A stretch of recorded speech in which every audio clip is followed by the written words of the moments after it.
Wala si Ate Barbie. So, yun. Yan, mabibili tayo ng Barbie. Okay? Huy! What's up mga dre? Ingson here.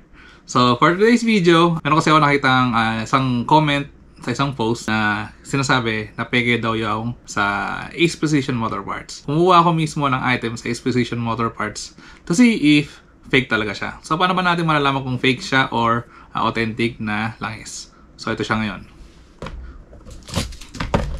So, ito siya. So, yan. So, hindi sponsored tong video na to. Gusto ko lang i-share yung awareness para naman dun sa mga future consumers na bibili ng ganitong klase langis, magiging aware sila kung ano yung legit dun sa fake. So, ito yung box niya kapag bumili kayo. So, natin kung anong laman.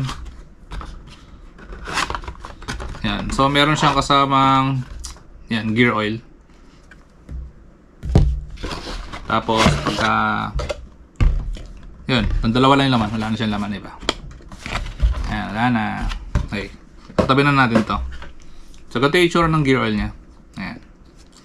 Ito, okay naman to. Pero ang issue kasi, ito mismong langis. Ayan. Itong langis mismo. So, sa harap, wala ka naman magiging issue dito eh.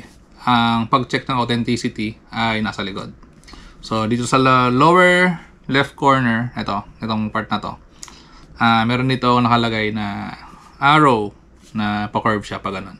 So, pwede mo siyang i-peel to see kung orig ba to o hindi. Kung orig to, dapat meron pa siyang isang sticker sa loob na isa. Yun yung nasasabi na original tong langis na to. Kasi ito yung most common misconception or common problem, mga ganong klase na nasasabing peke yung isang produkto. Kaya ng comment na mababasa niya rito ngayon sa screen. Yung nakita nyo dun sa screen, ang problema lang dun sa nag-comment, na-peel niya pati yung sticker na nasa ilalim nito. Medyo, syempre, kahit pa paano, nakakasira ng negosyo yung sabihan ka ng peke yung produkto mo.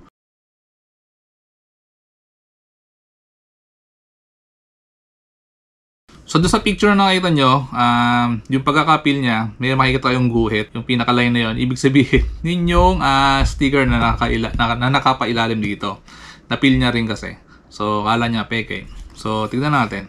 So, buksan natin to. Ayan.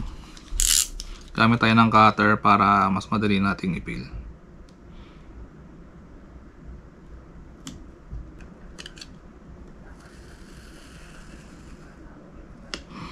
So, ayan, kita nyo. First try, pati ako napil ko yung inner sticker. So, try natin ingatan.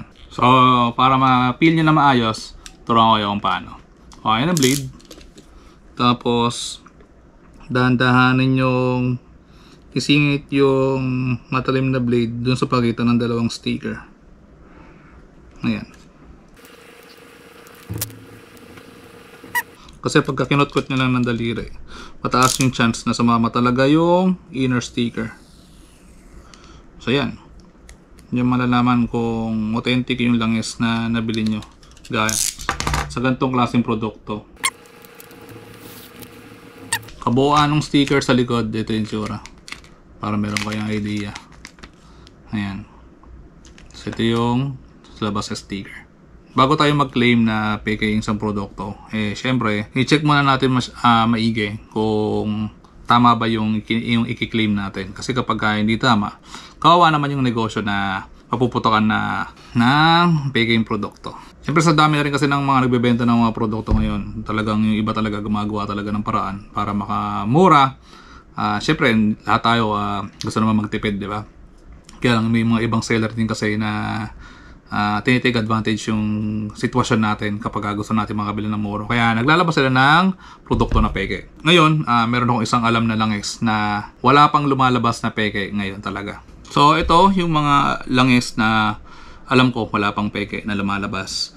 So ang pangalan nito ay S-Oil 7.